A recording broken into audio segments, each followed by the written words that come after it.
subscribe and share them, and hit that like button for me. Hey everybody, it's Matt with Everywhere Auto Repair.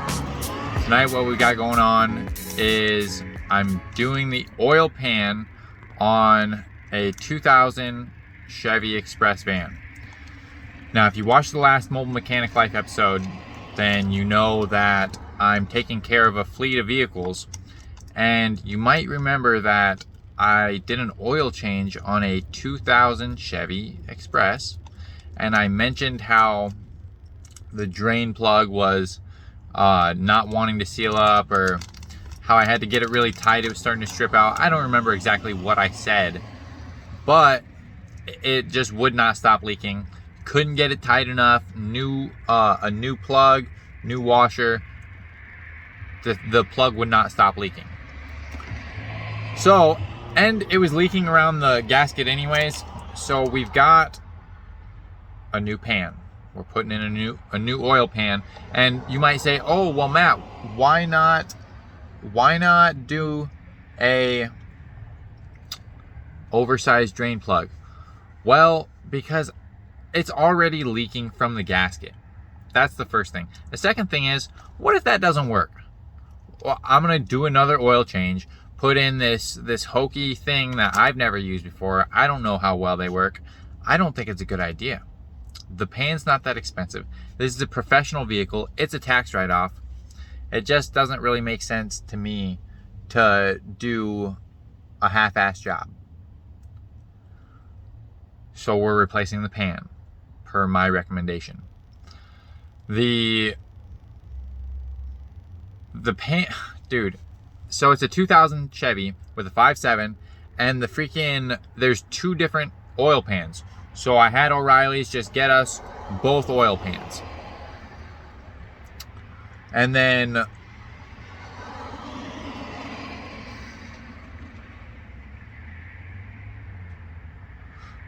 I had O'Reilly's just get us both oil pans, and then I'm gonna take it off, match it up, and whichever one it is, we'll return the other.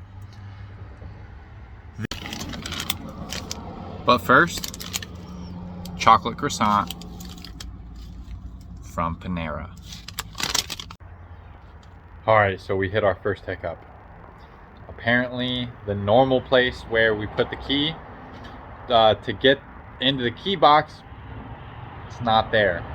I'm here pretty late.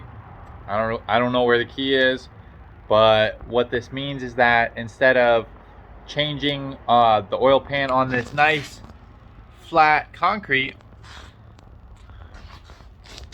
I get to do it in the dirt. So that's what I get for not communicating with the customer. Lesson learned. First thing we're gonna do is jack this thing up. Now I've got it set on jack stands.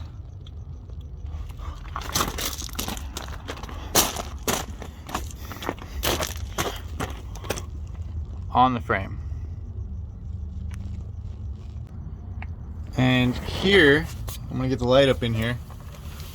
We can see that I tried to put a new crush washer, but it's just not working. And I thought that it didn't crush the washer, but I can tell by looking at it now. It did in fact crush the washer, but it's still not working.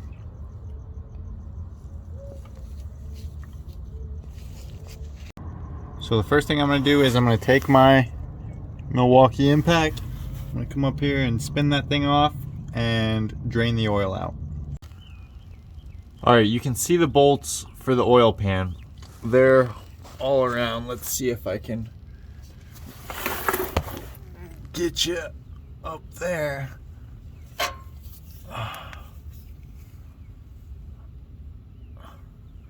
And then there's a couple that are kind of hard to get to in there.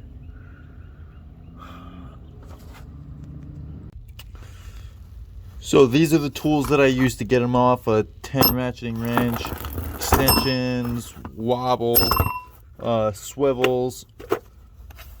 The oil pan, I don't know, all data has you taking off like the oil filter adapter, the exhaust, all kinds of stuff. I don't really know if we're gonna need to do that. If we do, cool, you know, whatever. But it looks like I'm just gonna take the bolts off the oil pan. It's gonna be that simple, I think. Okay, so I took all the bolts out, and then I took my hammer right there, and I just flap, flap. Now I'm gonna show you as I try to take this thing out. I'm pretty sure it's just gonna come right out. But first, let's talk about why it's daylight right now. So yesterday I started this job. I drove down here. I went to O'Reilly's. I picked up all the stuff. And then I came over here. I jacked this car up. I videotaped that. And I went to start taking the bolts out for the oil pan. And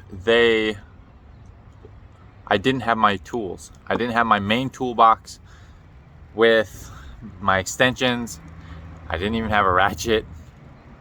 Or I did have a ratchet, but I didn't have extensions. Okay, I didn't have any pliers, screwdrivers, nothing. So last night that took a whole hour driving back to the house to get that.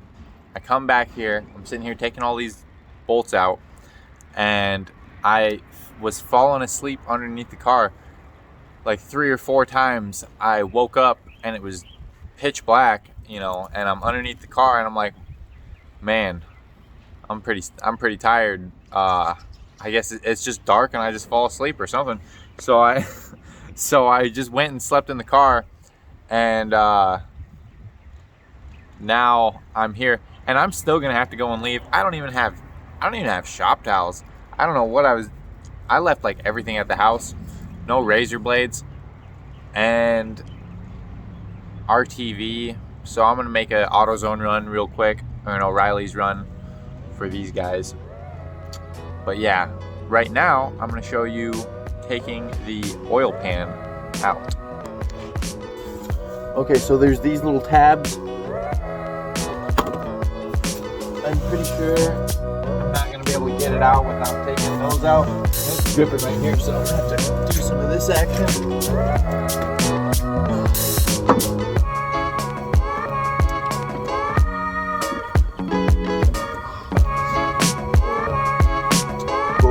Tabs out. Now,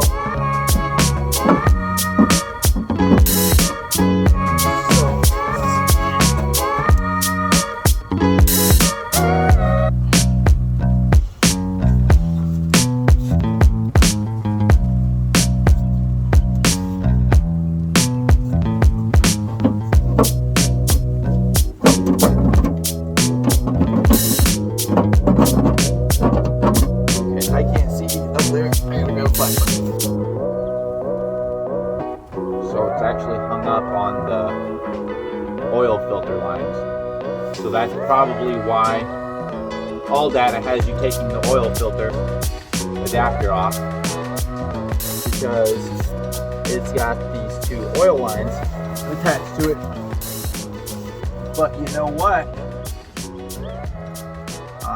I'm gonna try and do it without that. I don't want to take the oil filter adapter off. So we're gonna push this thing to the passenger side.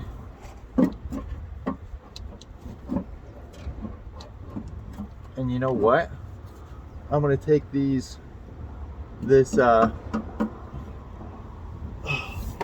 torque converter cover off.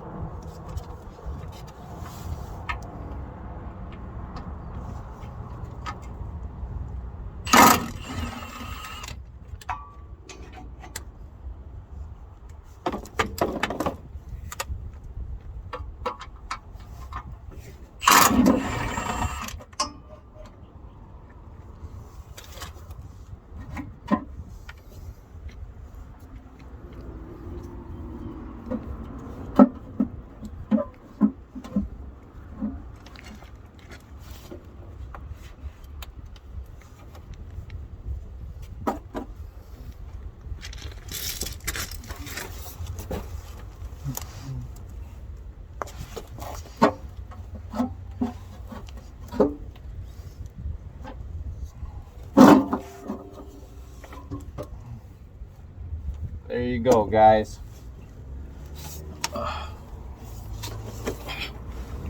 So the only other thing I took off besides the oil pan bolts were the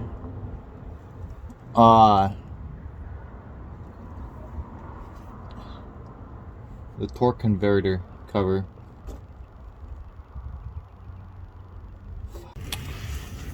All right, so there's that oil pan is the old one, and then there's the new one. There's two oil pan options. You've got a 4-quart and a 5-quart. The 5-quart has the oil pan on the drain plug on the bottom. This one has it on the side right there, as you can see. Right now what I'm doing is taking my scraper and I'm gonna get up in there and I'm gonna scrape some stuff. Now I'm not gonna be able to film this, but just know you need to get all the stuff off, okay? Don't gouge into your stuff with your razor blade, but you got to get all this stuff off. Let's see if I can give you a little taste. Okay, you see that? See how it's all coming off? That's actually already pretty clean, but I'm gonna get in there. I'm gonna scrape it all, and then I'm gonna take shop towels and wipe it off if I need to, or it might just be good enough. All right, we've got our new oil pan, our new gasket. People say to put sealant on the 4 corners. I don't know if this is how people do it, but that's how I'm gonna do it. If it leaks, I'll take the thing down and do it again. Another thing, oh, and in case you're wondering, the RTV that I'm using is just this, okay? All right, now I wanna show you right here with this gasket, the oil pan, the oil dipstick is gonna go right through this hole in the gasket. What I did was I took it, let me zoom out. I took the oil pan and I slid it on the gasket and I slid it on top of this and got it underneath of this, and then I got it up there. And now where I put the gasket sealer on the 4 corners is holding it kind of in place. It doesn't look like it's holding it down there yet, but I'm just gonna, it's holding it okay. And I'm gonna take the oil pan over there and I'm gonna bring it and I'm gonna bring it in and I'm gonna boop, just like that, and it's gonna slide right in. And just remember how I had to pull the thing this way in order to get it past the oil filter adapter. So I'll bring it in and I'll probably come this way. All right, I started by getting the corners. Okay, let's see. Right there, and then right there. And now I'm just gonna go ahead and put all the bolts back in. Well, there you have it, guys. I just put all the bolts back in, tighten them up, no leaks, no big deal.